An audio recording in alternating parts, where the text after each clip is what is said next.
rencontre qui est pour moi très riche parce que je suis économiste, donc c'est passionnant, tous ces thèmes sur l'urbanisme et sur l'architecture.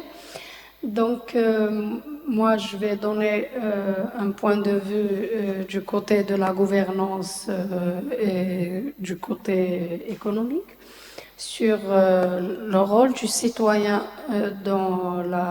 algérien, donc dans le nouveau programme pour les villes qui est instauré depuis 2016. Alors, la problématique, la question auquel on essaie de savoir, c'est quel est le rôle du citoyen justement dans ce nouveau programme. Donc, un programme qui est instauré dans le but d'assurer une meilleure cohésion, une meilleure inclusion sociale, éliminer la pauvreté, et réduire l'étalement urbain et les phénomènes de congestion, bien sûr en assurant l'accès au logement avec des conditions décentes. Dans l'objectif, bien sûr, d'introduction de nouvelles technologies, dans l'objectif, justement, dans le souhait de créer une ville smart, où il y a une interaction entre les citoyens et les décideurs. La mise en œuvre de ce programme, donc, elle a réellement débuté avec la création des centres de traitement des déchets, la décentralisation de l'administration pour se rapprocher de mieux en mieux à la population, création de nouvelles wilayas, de nouvelles APC afin de se rapprocher de plus vers les citoyens. Encouragement de l'entrepreneuriat féminin, donc à partir des différentes lois qui encouragent à la création de micro-entreprises dirigées par les femmes. Donc les différents programmes de développement des zones sud et rurales, donc bien sûr avec des avantages fiscaux et surtout tous les programmes nationaux pour l'éradication de l'habitat précaire à travers les logements LPA, l'ADL, donc les différents programmes publics que tout le monde s'y connaît. Donc la question qui se pose, quel est le rôle du citoyen dans tout ça? Donc, comment on va développer l'esprit de citoyenneté dans le sens d'aboutir à une ville smart. Donc, bien sûr, pour aboutir à l'ensemble de ces objectifs, il faut des moyens. Et surtout, il faut des moyens financiers. Et il faut aussi une volonté. Donc, il faut qu'il y ait de la motivation pour les citoyens.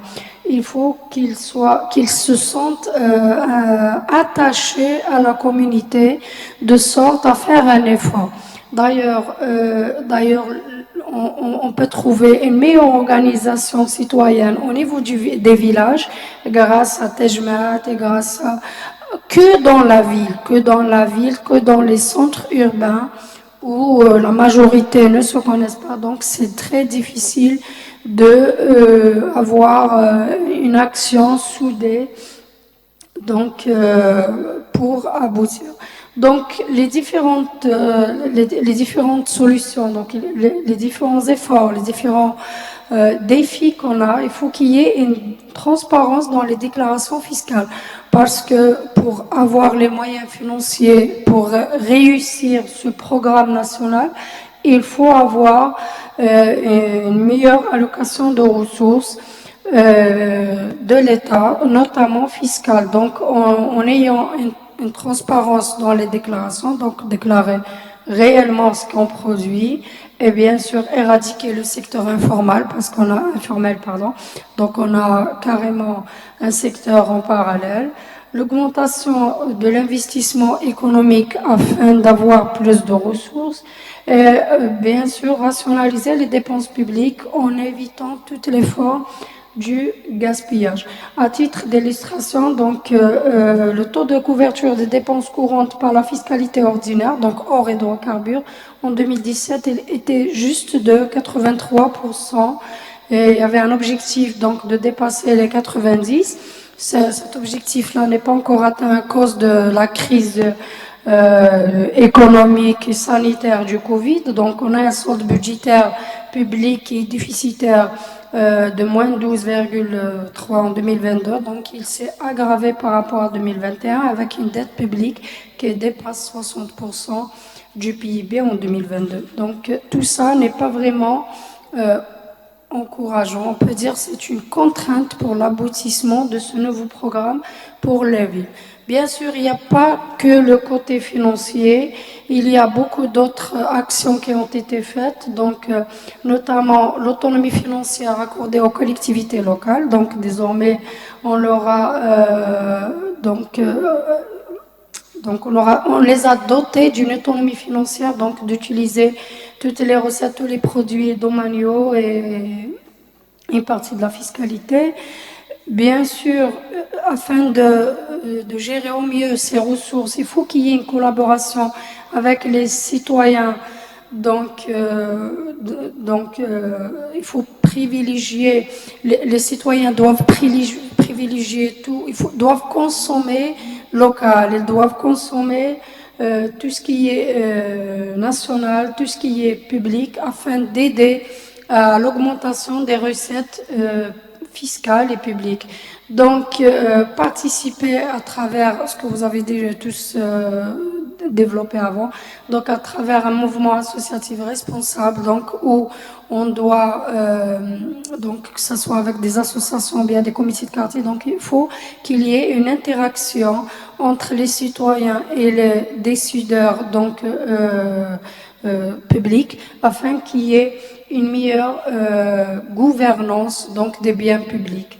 Et il faut encourager donc une certaine démocratie participative donc dans ce sens, donc c'est ce que je viens d'expliquer, et surtout utiliser les nouvelles techniques donc TIC, donc à travers les réseaux sociaux et tout, parce que comme j'ai dit avant, plus la communauté et plus la population augmente, plus il faut mettre les moyens sur les techniques de communication afin de de faire intégrer tout le monde dans le programme. Donc, c'est le rôle justement de la communication digitale que les décideurs, donc les autorités publiques doivent développer. Ce n'est plus l'affichage, ce n'est plus la loi. Maintenant, c'est avoir carrément des sites internet dynamiques, être présent dans les réseaux sociaux pour informer la population de l'ensemble des projets, utiliser parfois la radio donc comme moyen de communication. Donc, essayer d'interagir avec la population et créer ce sentiment d'attachement. Parce que plus on le crie, plus le citoyen va donner de son mieux pour réussir un programme. Donc, et donner de son mieux, c'est de préserver les acquis avec des comportements plus, on va dire, civilisés. Donc, avoir des villes propres, développer le tourisme accueillante. Donc, voilà, donc réussir l'organisation. Aussi, il faut favoriser les modes de transport, de déplacement mobile actif. Donc, si on veut un développement durable de la ville, il faut non seulement construire bien faire participer la population, mais surtout penser à la santé publique de la population qui y vit, donc afin d'assurer un bien-être. Donc, comme on le sait tous, donc les maladies cardiovasculaires sont la première cause de décès. Donc, lorsqu'on va, lors de la mise en place de ce programme, on a donc réfléchi, on a dédié des routes pour le déplacement actif, donc pour la marche, avec des barrières pour sécuriser les passants. Donc, ça, c'est du côté public. Mais le citoyen, lui, il doit être conscient qu'il faut qu'il marche, qu'il faut qu'ils utilisent les moyens de transport motorisés. Déjà, c'est bien pour la santé, mais aussi pour réduire la pollution et les congestions dans les villes. Donc, ça, c'est le rôle de la sensibilisation que les pouvoirs publics doivent donc remplir et informer les citoyens des objectifs donc nationaux, que ce soit urbain ou bien sanitaire. Donc, alors, pour conclure, je dirais que l'implication du citoyen dans ce programme dépend de son degré d'attachement. Un degré d'attachement qui dépend lui aussi par la qualité des services publics. Donc, si un citoyen il est bien reçu, bien écouté dans toutes les structures publiques, qu'il est impliqué dans un programme, qu'on demande son avis, alors de soi, il va faire tout pour aboutir ce programme qui, bien sûr, nécessite non seulement donc le dévouement des citoyens, mais surtout des moyens financiers qu'il faut à tout prix améliorer. Donc, j'espère que j'ai été bref et j'ai expliqué au mieux mon point de vue. Je vous remercie. Je remercie tous ceux qui ont présenté avant moi pour les informations que j'ai profité à connaître. Donc, je vous remercie. Je vous rends la parole. Merci.